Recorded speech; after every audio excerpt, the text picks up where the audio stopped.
In this video, let's talk about how messed up Lord Farquaad really was in Shrek.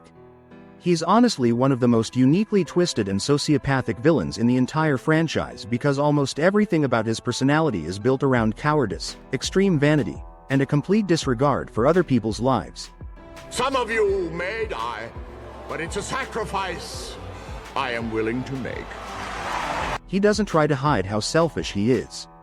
Once he learns that he needs to marry a princess in order to officially become king, his only concern is getting the crown for himself. He couldn't care less about who suffers or dies in the process as long as he gets what he wants in the end. One of the best examples of this is the scene where he's choosing between the princesses and ends up selecting Princess Fiona, even after learning she's trapped in a tower guarded by a massive fire-breathing dragon. A normal person would immediately realize how dangerous and insane that mission is, but Farquaad never once thinks about risking his own life. He doesn't have the courage to go rescue her himself, and deep down he knows it. Captain, assemble your finest men. We're going to have a tournament! That's the whole reason he creates the tournament in Duloc in the first place. The tournament was never about heroism or honor, it was basically Farquaad searching for someone strong, desperate, or gullible enough to do all the dangerous work for him while he stayed safe in his castle pretending to be important. And the person who ends up becoming that pawn is Shrek. Farquaad sends him on what is basically a suicide mission without caring whether he survives or not. He views others as just tools to help him get closer to power. He acts polite and civilized on the surface, but underneath that image is someone completely willing to sacrifice anybody for his own benefit. And this isn't even the only messed up thing about Lord Farquaad. One of the darkest parts of his character is how much he despises fairy tale creatures. You're a monster! I'm not the monster here, you are! You and the rest of that fairy tale trash poisoning my perfect world. He genuinely sees them as disgusting monsters that are ruining his perfect world. That's why he banishes them from their homes, locks them in cages, and even sells them away just to create a clean and uniform kingdom where everything looks the way he wants it to. To Farquaad, anybody different is automatically beneath him.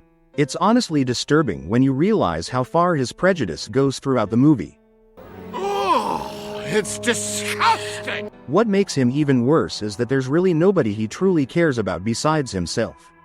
He doesn't care about innocent people, he doesn't care about the fairy tale creatures he destroys, and he definitely doesn't care about Princess Fiona as a person. Fiona was never someone he loved or even respected, she was basically just a requirement he needed in order to gain a crown and finally become king. Everything in his life revolves around feeding his ego and making himself feel powerful.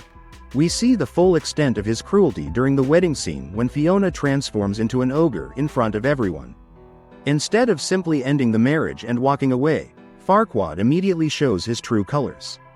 His first reaction is to declare himself king anyway, order the execution of Shrek, and threaten to lock Fiona back inside her tower forever.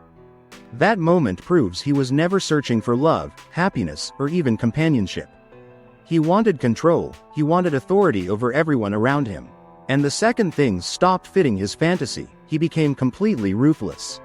If we had to summarize Farquaad's character, he's basically someone deeply insecure about himself, especially his stature and the way others see him, and he tries to compensate for that insecurity by chasing power at any cost.